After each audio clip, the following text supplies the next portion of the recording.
So we're going to talk about gender, sex, and the combination and how those things are related and love. So we're going to start off with the way that we treat boys and girls. So we know on average, parents tend to interact differently with little boys and little girls based on their gender or their perceived gender. So that means that if I change a baby's clothes, because babies, like, you can't really tell when you look at a baby's face.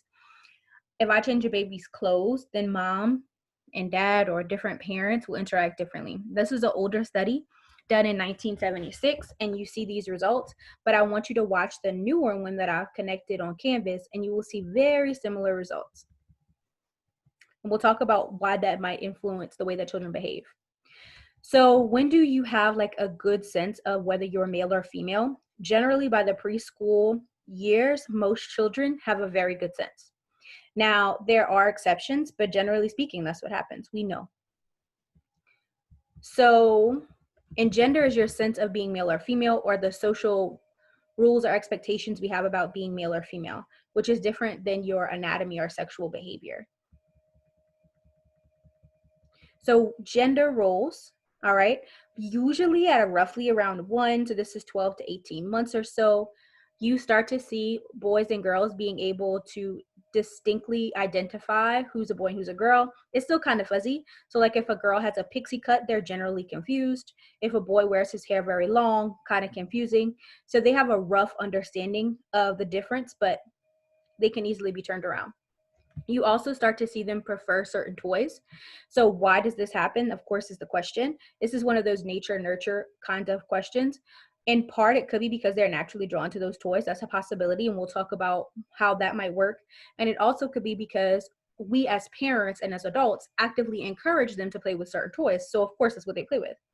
For example, on average, boys tend to be discouraged from playing with female toys, so like dolls and stuff like that. Whereas that's not vice versa. Girls are generally allowed to play with whatever they want. So it could be because of parents' reactions. So that could play a part. And it also could be because perhaps they're drawn to certain toys, or it could be a combination of both. We know that girls who are exposed to androgens, so androgens are male hormones. And when I say exposed, what I mean is when they are a fetus, so when they're in the fetal stage of development in their mother's uterus, they could be exposed to androgens. So how could that happen? There's a lot of reasons. But mom may have some type of condition where her body, because of some situation going on with her, is producing more androgens in her uterus. And then, of course, the fetus is exposed to that. And we know that those girls who are exposed to androgens when they are a fetus, they tend to engage more in stereotypical boy behavior and play with more stereotypical boy toys. By 2, most children can consistently state gender with a couple of exceptions. And remember, I said most of us have a defined sense of gender by the preschool years.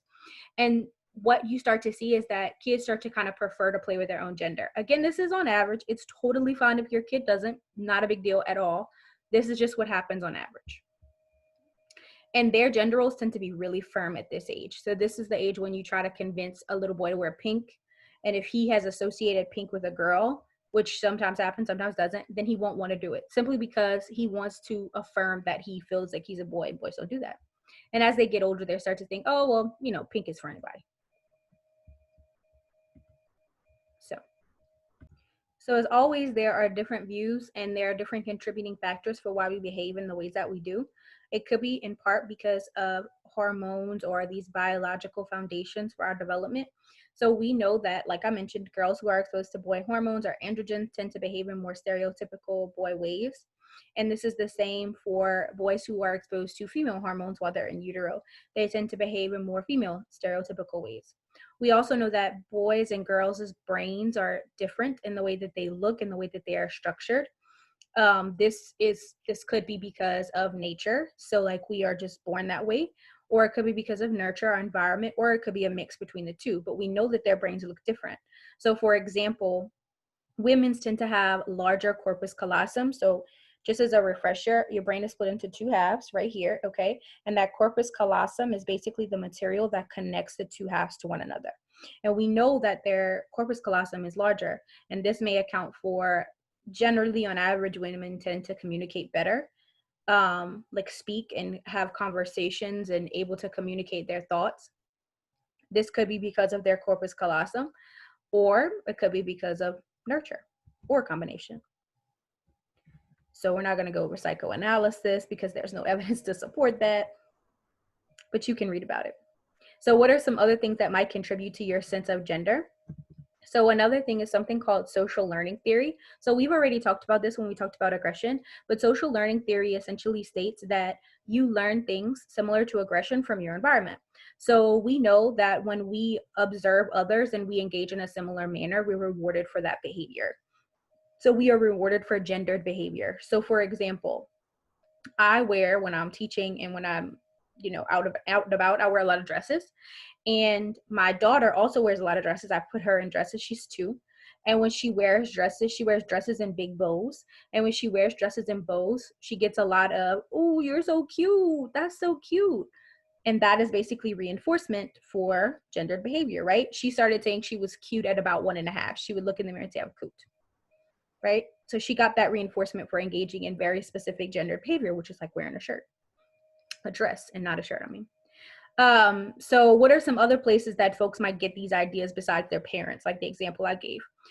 If you let your kids watch TV, and TV is really broad. So if you're only letting them watch certain kinds of TV, or if you're really monitoring it, then perhaps this wouldn't happen.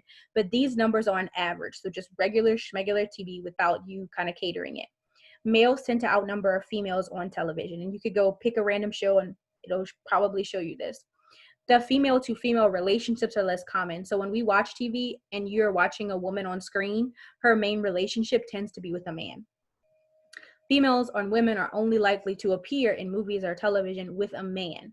And they often depict them performing very traditional roles, and their main focus is usually within their own home, which is very different from the way that males are depicted. And so if a person is using TV as their guide to what is normal, then they might pick up those roles from things like TV or direct training, right? So you might hear people tell their children, "Oh, big boys don't cry," for example. And in that situation, you are directly telling the child what is appropriate and what is not appropriate based on their gender. And all of those ways are the social learning approach. So we're talking about gender and your sense of how much you feel into that role, which is not the same as sexuality. So don't get them confused. Okay. Those are 2 separate situations altogether. So menarche and spermarchy are the 2 phases that boys and girls pass through. And during this process, after menarche, this is when girls have their first period, they are going to be able to get pregnant. And after spermarchy, which is the first ejaculation, boys will be able to impregnate a girl. So what are some things that are associated with success in love and marriage? So marriages that are generally successful have visible signs of affection. They are interdependent, meaning that they have created systems where they rely on each other in order to have successful transactions in life. They have similar interests in leisure and roles, so they know what they want out of the relationship and what they expect out of their partner, and they like to do the same things together for fun. They share similar interests, and they also have an equal distribution of roles. So what that means is that they have a distribution of roles that works for them in their situation. So we know that divorce is still high, it's 50%. Now it has dropped from its peak in the 1970s, but usually if you're going to get divorced, it's within the first 10 years of being married. And we're going to talk about the different types of love and some of the things that, again, help to contribute to satisfying relationships. So realistic expectations when you are getting married, and focusing on stating what your concerns are and not simply just suffering in silence with the relationship. So let's talk about the different types of love and how those different types of love are defined.